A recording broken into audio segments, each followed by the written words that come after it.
তো বন্ধুরা কেমন আছো তাহলে? তো ফ্রেন্ডস, অ্যাডভার্বিয়াল ক্লজ আমরা শিখছিলাম।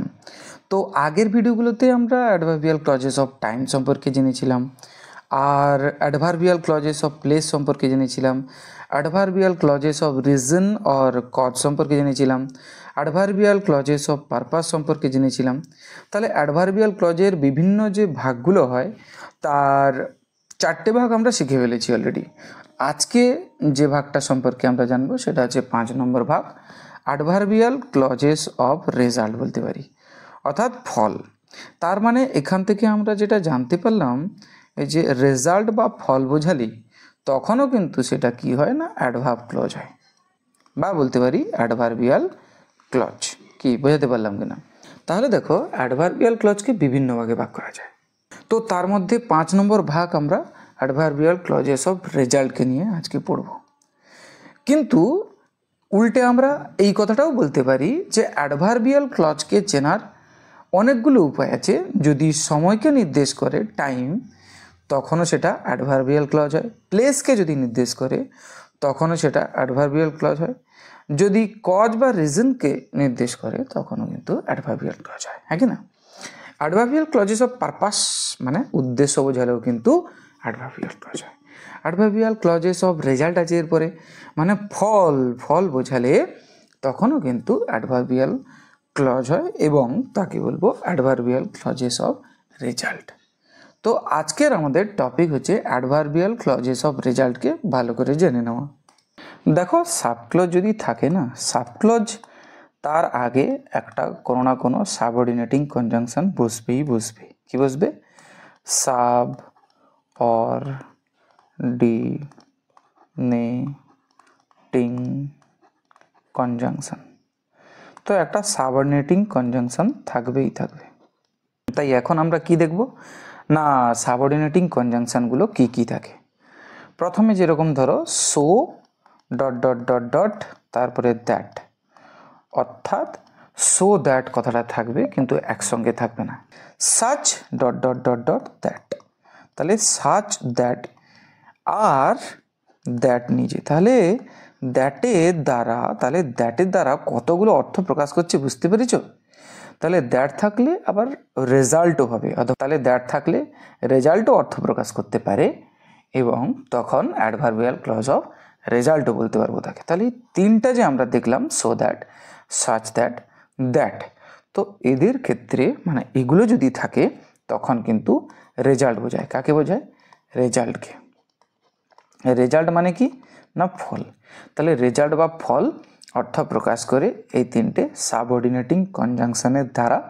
আর আমাদেরকে এই তিনটে সাবঅর্ডিনেটিং কনজাংশনই মনে রাখতে হবে, দিলে বুঝতে পারবো যে এগুলো রেজাল্টকে নির্দেশ করছে। কাকে নির্দেশ করছে? রেজাল্টকে নির্দেশ করছে। আর রেজাল্টকে যদি নির্দেশ করে তখন সেই ধরনের সাবক্লজ বা সাবঅর্ডিনেট ক্লজকে কি বলে না, অ্যাডভার্বিয়াল ক্লজ বলবে। এই হচ্ছে তার মূল বিষয়।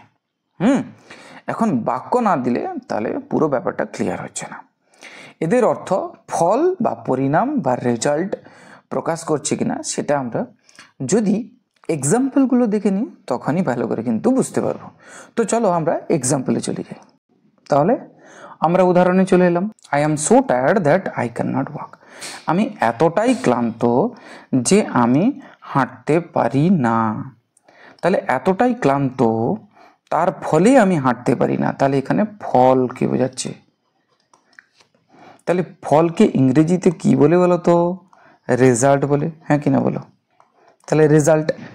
তাহলে দেখো, আই এম সো টায়ার্ড, এখানে সো কথাটা আছে, কি আছে? So that. তাহলে আমরা এক্ষুনি কি দেখেছিলাম? সো দ্যাট কথাটা যদি থাকে, এই যে সো দ্যাট কথাটা যদি থাকে এবং তার অর্থ প্রকাশ করবে তখন কি হবে বলো তো? না, ফলত বা ফলস্বরূপ। তাহলে I am so tired that, আমি এতটাই ক্লান্ত যে আই ক্যান নট ওয়াক মানে ফলস্বরূপ আমি হাঁটতে পারি না ভাই, এতটাই আমি টায়ার্ড, এরকম অর্থ প্রকাশ করছে। তাহলে ফলকে বোঝাচ্ছি কার দ্বারা? সো আর দ্যাটের দ্বারা। তাহলে I am so tired that I can not walk, দ্যাটের পরে যে ক্লজটা আছে এটা হয়ে গেল সাবক্লজ। তাহলে এটা কি ধরনের সাবক্লজ না, যেহেতু রেজাল্টকে বলছে তাই এটা অ্যাডভার্বিয়াল ক্লজ। Adverbial clause. তাহলে দেখো একটা অ্যাডভার্বিয়াল ক্লজ বা বলতে পারি সাব ক্লজ হলো।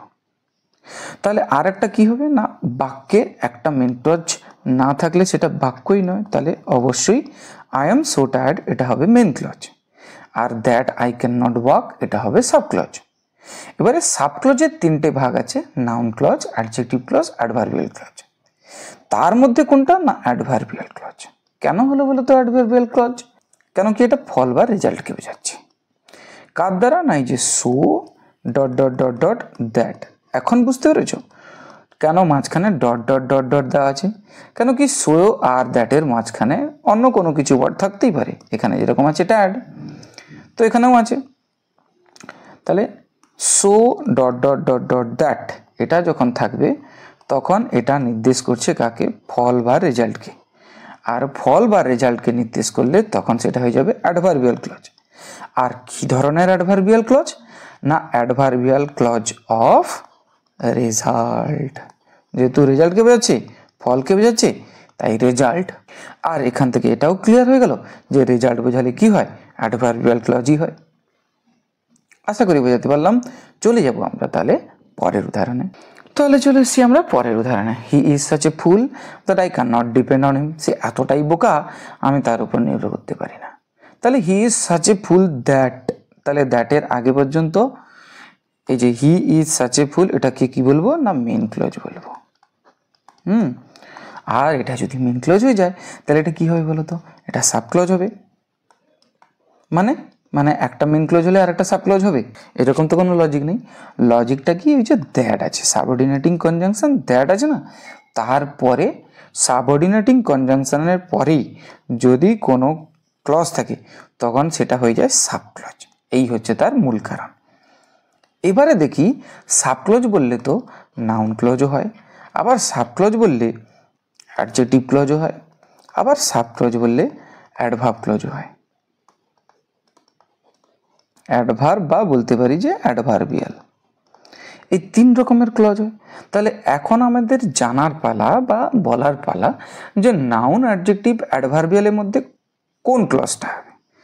সেটা বোঝার পালা হচ্ছে যে যে হি ইজ সাচ এ ফুল, সে এতটাই বোকা, দ্যাট যে I can not depend on হিম, আমি তার উপর নির্ভর করতে পারি না। তাহলে এখানে তুমি যদি ভালো করে লক্ষ্য করো না, ওই যে সাচ কথাটা আছে, কি আছে? সাচ, তারপরে এ ফুল মানে কিছু অন্য কোনো কিছু আছে, তারপরে দ্যাট আছে। তাহলে বলতে পারি such dot dot dot dot that. এটা যখন থাকে কাকে নির্দেশ করে বলো তো? রেজাল্টকে নির্দেশ করে। আর রেজাল্ট বোঝালে কি হয় বলো তো? রেজাল্ট বোঝালে হয় অ্যাডভার্বিয়াল ক্লজ। তাহলে এটা কি ক্লজ হবে? Adverbial clause. আর যদি তোমাকে জিজ্ঞাসা করে কি ধরনের অ্যাডভার্বিয়াল ক্লজ, না অ্যাডভার্বিয়াল ক্লজ অফ, যেহেতু রেজাল্ট তাহলে রেজাল্ট। কি করে বুঝবো যে এটা রেজাল্ট হচ্ছে? এক নম্বর হচ্ছে সাচ দ্যাট থাকবে, দু নম্বর বাক্যের অর্থটা তুমি যদি ভালো করে একটু লক্ষ্য করো না তাহলে দেখবে রেজাল্টই বোঝাচ্ছে। যেরকম ধরো হি ইজ সাচ এ ফুল, সে এতটাই বোকা, দ্যাট যে I can not depend on হিম, আমি তার উপরে নির্ভর করতে পারি না। তার মানে সে বোকা, তার ফলে আমি তার উপর নির্ভর করতে পারি না। তাহলে তার ফলে বা ফলস্বরূপ, তাহলে তাহলে এখানে অর্থ প্রকাশ করছে কি বলতো? রেজাল্টওয়ালা। এবং এই রেজাল্টের অর্থ প্রকাশ করলো কোন সাবঅর্ডিনেটিং কনজাংশন দিয়ে? এই যে সাচ আর দ্যাটকে দিয়ে। আর সাচ আর দ্যাটকে দিয়ে যখন এই ধরনের সাবঅর্ডিনেটিং কনজাংশনকে দিয়ে যখন যখন কোনো ক্লজ থাকবে তখন রেজাল্ট বোঝাবে, আর রেজাল্ট বোঝালে অ্যাডভার্বিয়াল ক্লজ হয়ে যাবে, আর তার প্রকার বললে হয়ে যাবে অ্যাডভার্বিয়াল ক্লজ অফ রেজাল্ট। কি বলো, বোঝাতে পারলাম কিনা? তাহলে পরে কোশ্চেন দেখো, what have I done that you desert me? আমি কি করেছিলাম যে তুমি আমাকে ছেড়ে চলে গেছিলে? What have I done that you desert me আছে, বলছে আমি কি করেছিলাম ইউ ডিজার্ট মি, তুমি যে আমাকে ছেড়ে চলে গেছো। এখানে আছে what have I done, what তো সাবঅর্ডিনেটিং কনজাংশন হয়, কিন্তু এখানে হোয়াটটা সাবঅর্ডিনেটিং কনজাংশন নয়, এটা ইন্টারোগেটিভ প্রনাউন এবং বাক্যে প্রশ্ন করতে ব্যবহার করা হয়েছে। Interrogative pronoun. এই প্রোনাউনকে যেহেতু প্রশ্ন করতে ব্যবহার করা হয় সেই কারণে এটাকে ইন্টারোগেটিভ প্রোনাউন বলা হয়। তাহলে হোয়াট এখানে ইন্টারোগেটিভ প্রোনাউন। হ্যাঁ, আর এখানে কিন্তু সাবঅর্ডিনেটিং কনজাংশন বললে কিন্তু ভুল হয়ে যাবে। কি বলো? সাবঅর্ডিনেটিং কনজাংশন বলে দিলাম, তাহলে কিন্তু ভুল হয়ে যাবে। যে UNCTION কনজাংশন, তাহলে ভুল। তাহলে দ্যাট, এখানে যে দ্যাট ইউ ডিজার্ট মি, যে তুমি ছেড়ে চলে গেছো, তাহলে এখানে সাবঅর্ডিনেটিং কনজাংশন অ্যাকচুয়ালি হচ্ছে দ্যাট। হোয়াটকে কিন্তু সাবঅর্ডিনেটিং কনজাংশনের মধ্যে ফেলা যাবে না। দ্যাট এখানে সাবঅর্ডিনেটিং কনজাংশন, তাই দ্যাটের পরে যে ক্লজটা আছে সেটা হলো সাবক্লজ। তাহলে দ্যাটের পরে যে ক্লজটা আছে ওটাই হবে সাবক্লজ। তাহলে এখানে subclause that you desert me, তুমি যে আমাকে ছেড়ে চলে গেছো। তাহলে এটা যে বাকি পড়ে থাকলো যেটা, সেটা কি বলতো? Main clause. What have I done, অর্থাৎ আমি কি করেছি। দ্যাট ইউ ডিজার্ট মি, তুমি যে আমাকে ছেড়ে চলে গেছো, অর্থাৎ আমি কি করেছি, যার ফলে। দ্যাটের অর্থ এখানে যার ফলে তুমি আমাকে ছেড়ে চলে গেছো। তাহলে দ্যাটের দ্বারা বোঝাচ্ছে রেজাল্ট। আর রেজাল্ট বোঝালে কি হয় বলতো? না, রেজাল্ট বোঝালে অ্যাডভার্ব ক্লজ হয়। তাহলে দ্যাট ইউ ডিজার্ট মি, এটা কি বলতো?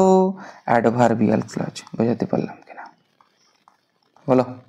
আর যদি বলি অ্যাডভার্বিয়াল ক্লজের কোন প্রকার, না অবশ্যই এটা রেজাল্টকে বোঝাচ্ছে, তাই রেজাল্টওয়ালা অ্যাডভার্বিয়াল ক্লজ। তাহলে আমরা যে এখানে দেখেছিলাম সো দ্যাট, সাচ দ্যাট আর দ্যাট, এই তিনটা মিলল। সো দ্যাট মানে বোঝাচ্ছে ফলস্বরূপ, সাচ দ্যাট মানেও একই বোঝাচ্ছে, দ্যাট মানেও কিন্তু সেই ফলকেই বোঝাচ্ছে। কি এমন করেছিলাম যে তুমি আমাকে ছেড়ে চলে গেছিলে? তাহলে ফলে এমন কি করেছিলাম যার ফলে তুমি আমাকে ছেড়ে চলে গেছিলে। তাহলে দ্যাটের দ্বারা এই যে ফল বা রেজাল্ট এই অর্থ প্রকাশ করছে না, তাহলে তখন সেটা হয়ে যাবে অ্যাডভার্বিয়াল ক্লজ। আর অ্যাডভার্বিয়াল ক্লজ কি ধরনের অ্যাডভার্বিয়াল ক্লজ? না অ্যাডভার্বিয়াল ক্লজ অফ রেজাল্ট। কেন কি? রেজাল্ট নির্দেশ করছে। আমাদের মনে রাখতে হবে রেজাল্ট তাহলে নির্দেশ করে কোন কোন সাবঅর্ডিনেটিং কনজাংশনের দ্বারা। না সো আর দ্যাট, সাচ আর দ্যাট, আর দ্যাট খালি থাকলেও কিন্তু হতে পারে। দ্যাট বড় জটিল ব্যাপার, কেন কি দ্যাটের পরে দেখছি সব রকম হচ্ছে। তাহলে আমাদেরকে কিন্তু দ্যাট যখন থাকবে তারপরে যে সাবক্লজটা থাকবে না, সেটার অর্থ দেখতে হবে, এবং পুরো অর্থটা দেখার পরে আমাদেরকে নির্বাচন করতে হবে এই দ্যাটটা কার কাজ করছে, সেই হিসাবে আমাদেরকে কিন্তু বসাতে হবে। রেজাল্টওয়ালা অ্যাডভার্বিয়াল ক্লজকে আমরা কিন্তু আজকে দেখে নিলাম আজকের এই ভিডিওতে। এবারে বলে দিই, তোমাদের কোনো কোনো সময় ঠকানোর জন্য কি করতে পারে জানো? এমন একটা বাক্য দিয়ে দিল যেখানে দ্যাট উজ্জ্ব আছে, তোমাদের বুঝে নিতে হবে যেখানে দ্যাট আছে এবং সেটা কিন্তু রেজাল্টের কাজই করছে, তখনও কিন্তু সেটাকে বলতে হবে অ্যাডভার্বিয়াল ক্লজ। এবং কি ধরনের অ্যাডভার্বিয়াল ক্লজ? না অ্যাডভার্বিয়াল ক্লজেস অফ রেজাল্ট। যেরকম উদাহরণ দেখে নেওয়া যাক, দিলেই সবচেয়ে ভালো বোঝা যাবে। তাহলে এবারে বাক্যটা দেখো তো, he so weak he can not walk, সে এতটাই দুর্বল সে হাঁটতে পারে না। তাহলে হি ইজ সো উইক, সে এতটাই দুর্বল দ্যাট, যে সে হাঁটতে পারে না। তাহলে দ্যাটটা এখানে লুকানো আছে, উজ্জ্ব আছে, আমাদেরকে মনে করে নিতে হবে এখানে দ্যাট আছে। তাহলে সে এতটাই দুর্বল, তার ফলে দ্যাটের দ্বারা এখানে কি হয়েছে? রেজাল্ট। কাকে বোঝাচ্ছে? রেজাল্ট। এবং দ্যাট কিন্তু একা নেই, এখানে এখানে সো আছে, আর দ্যাটটা তো ছিল কিন্তু লুকানো দ্যাট, অর্থাৎ উজ্জ্ব দ্যাট। তাহলে সো দ্যাট এখানে তো আছে কিন্তু লুকানো আছে। অর্থ প্রকাশ করছে কার? না রেজাল্ট বলা। অর্থ প্রকাশ করছে কার? রেজাল্ট বা ফলের। হ্যাঁ কি না? তাহলে সে এতটাই দুর্বল যে তার ফলে সে হাঁটতে পারে না, তাহলে রেজাল্ট বোঝাচ্ছে। তাহলে সেক্ষেত্রে আমরা কি বলবো? Adverbial clause. কেন কি রেজাল্ট বোঝালে কি হয়? অ্যাডভার্বিয়াল হয়। অ্যাডভার্বিয়াল ক্লজ, কিন্তু কি ধরনের অ্যাডভার্বিয়াল ক্লজ? না অ্যাডভার্বিয়াল ক্লজ অফ রেজাল্ট, যেহেতু রেজাল্টকে নির্দেশ করলো। কি বোঝাতে পারলাম কিনা? চলে যাবো আমরা পরে উদাহরণে। You are so late I could not wait, তুমি এতটা দেরি করেছো না, আমি আর অপেক্ষা করতে পারিনি। তাহলে you are so late that I could not wait, তুমি এতটাই লেট করেছো যে আমি আর অপেক্ষা করতে পারিনি। তাহলে এখানে লেটের পরে দ্যাট কথাটা উজ্জ্ব আছে, লুকানো আছে।